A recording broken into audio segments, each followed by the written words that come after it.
بسم اللہ الرحمن الرحیم۔ السلام علیکم ناظرین، حضرت یونس علیہ السلام کو دریا میں کیوں پھینکا گیا تھا اور آپ مچھلی کے پیٹ پہ کیسے پہنچے؟ آپ نے مچھلی کے پیٹ میں کتنے دن گزارے اور آپ کو اللہ تبارک و تعالیٰ نے کیسے وہاں محفوظ اور زندہ و سلامت رکھا؟ ناظرین، یہی ہماری آج کی ویڈیو کا موضوع ہوگا اور ہم آپ کو قرآن و حدیث کی روشنی میں اللہ کے نبی حضرت یونس علیہ السلام کی حالات زندگی اور واقعات کے بارے میں بتائیں گے۔ مگر ویڈیو میں آگے بڑھنے سے پہلے آپ سے ہماری گزارش ہے کہ ہماری اس ویڈیو کو اینڈ تک ضرور دیکھیے گا۔ ناظرین، قرآن مجید فرقان حمید میں اللہ کی نبی حضرت یونس علیہ السلام کا ذکر بار بار آیا ہے۔ سورہ انعام، سورہ یونس اور سورہ انبیاء میں اللہ رب العزت نے آپ کا ذکر فرمایا۔ ناظرین، حضرت یونس علیہ السلام عراق کے شہر نینوا میں پیدا ہوئے تھے، جس شہر کی طرف آپ علیہ السلام کو نبی بنا کر بھیجا گیا تھا۔ اس کی آبادی تقریباً 1 لاکھ یا اس سے کچھ زیادہ تھی۔ آپ علیہ السلام بھی لوگوں کو بت پرستی سے منع کرتے اور اچھائیوں کی ہدایت کرتے۔ اس بات سے آپ علیہ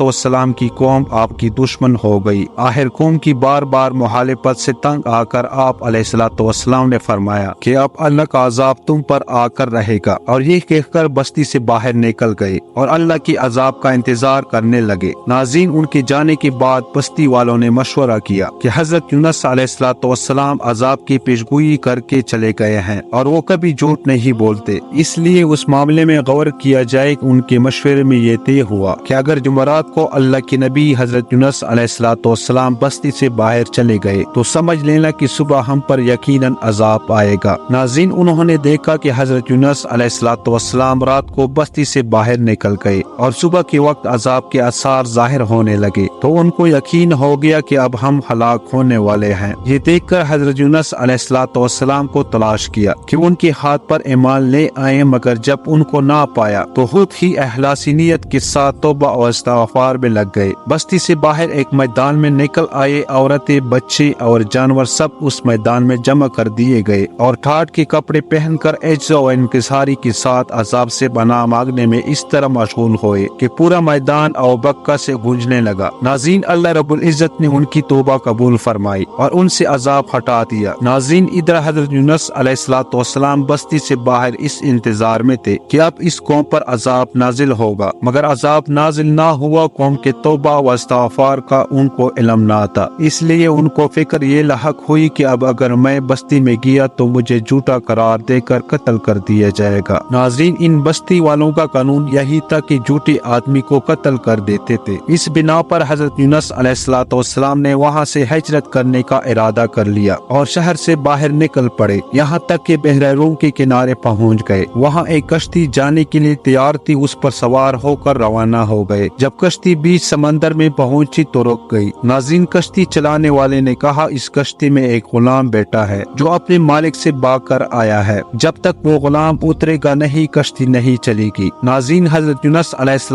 السلام بول اٹھے کہ وہ بھاگا ہوا غلام میں ہوں، مجھے سمندر میں ڈال دو۔ اور یہ اس وجہ سے کہا کہ حضرت یونس علیہ السلام نے ہجرت کرنے سے پہلے اللہ تبارک و تعالیٰ کے حکم کا انتظار نہیں کیا تھا، خود ہی ہجرت کرنے کا فیصلہ کیا تھا۔ یہ کام اگرچہ جائز تھا مگر انبیاء کی شان و شان نہیں تھا۔ کشتی والے چونکہ آپ علیہ السلام کو جانتے تھے، اس لیے آپ علیہ السلام کو پانی میں ڈالنے پر تیار نہ ہوئے اور ڈالنے کا فیصلہ ہوا۔ کئی مرتبہ کرا ڈالا گیا، ہر مرتبہ حضرت یونس علیہ السلام ہی کا نام نکلا۔ لوگوں نے آپ کو دریا میں پھینک دیا۔ اللہ کا کرنا ایسا ہوا کہ ایک مچھلی دیر سے منہ کھولی کڑی تھی، اس نے اللہ کے حکم سے آپ کو پورا نگل لیا، مگر حضرت یونس علیہ السلام برابر اللہ رب العزت کی پاکی اور بزرگی بیان کرتے رہے۔ اگر آپ اللہ کی پاکی اور بزرگی بیان کرنے والے نہ ہوتے تو قیامت تک مچھلی کے پیٹ میں رہتے، مگر اللہ رب العزت بہت مہربان اور رحم کرنے والا ہے۔ وہ ہر توبہ کرنے والے کی توبہ قبول کرتا ہے اور ہر پناہ چاہنے والے کو پناہ بخشتا ہے۔ ناظرین، حضرت یونس علیہ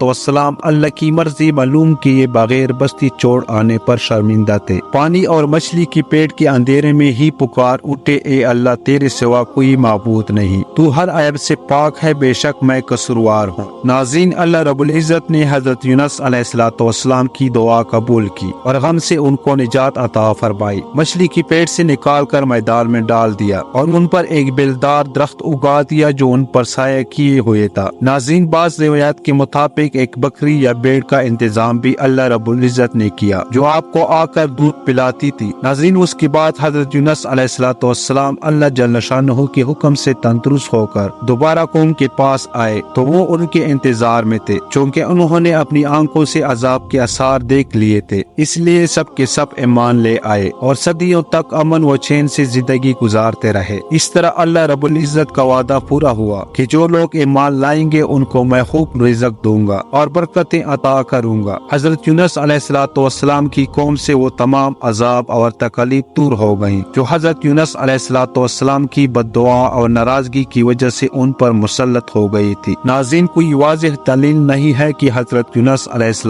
السلام مچھلی کے پیٹ پہ کتنی مدت تک رہے، چند گھنٹے یا چند دن یا چند ہفتے، بعض روایات میں 9 گھنٹے، بعد میں 3 دن اور بعض میں اس سے زیادہ، یہاں تک کہ 40 دن تک کی مدت بیان کی گئی ہے، مگر ان اقوال کا کوئی یقینی ثبوت موجود نہیں۔ صرف تفسیر علی ابن ابراہیم میں امیر المومنین حضرت علی کرم اللہ وجہ الکریم سے ایک حدیث میں حضرت یونس علیہ السلام کا مچھلی کے پیٹ میں توقف 9 گھنٹے بیان ہوا ہے۔ بعض مفسرین اہل سنت اس کی مدت 1 گھنٹہ بھی بیان کی ہے، مگر جو کچھ بھی ہو، بلا شک و شبہ یہ توقف ایک غیر معمولی امر تھا۔ انسان ایسے ماحول میں چند منٹ سے زیادہ زندہ نہیں رہ سکتا، اور اگر ہم دیکھتے ہیں کہ بچہ ماں کے پیٹ میں کئی ماہ تک زندہ رہتا ہے، ناظرین، اس کی وجہ یہ ہے کہ ابھی تک اس کے تنفس کی مشینری نے اپنا کام کرنا شروع نہیں کیا ہوتا، اور وہ ضروری آکسیجن صرف ماں کے خون کے راستے حاصل کرتا ہے۔ اس بنا پر حضرت یونس علیہ السلام کا ماجرا بلا شبہ ایک اعجاز ہے، اور یہ پہلا اعجاز نہیں ہے جو ہمیں قرآن مجید فرقان حمید سے معلوم ہوا۔ یہ اللہ تبارک و تعالیٰ کی قدرت کا کاملہ ہے۔ وہی خدا ہے جس نے ابراہیم علیہ السلام کو آگ کے درمیان صحیح و سلامت رکھا، اور حضرت موسیٰ علیہ السلام کو اور بنی اسرائیل کو دریا کی وسط میں خشک راستے بنا کر غرق ہونے سے بچایا، اور نوح علیہ السلام کو ایک سادہ اور عام کشتی کے ذریعے اس عظیم اور وسیع طوفان سے نجات بخشی اور صحیح و سلامت زمین پر اتارا۔ وہی خدا ہے جس نے اپنی قدرت کاملہ سے اپنے مخصوص بندوں میں سے ایک بندے کو ایک بہت بڑی مچھلی کے پیٹ میں صحیح و سلامت رکھا۔ ناظرین، اسی امید کے ساتھ اجازت دیجیے، ملتے ہیں بہت جلد ایک نئی تاریخی، تحقیقی اور معلوماتی ویڈیو کے ساتھ۔ اللہ نگہبان۔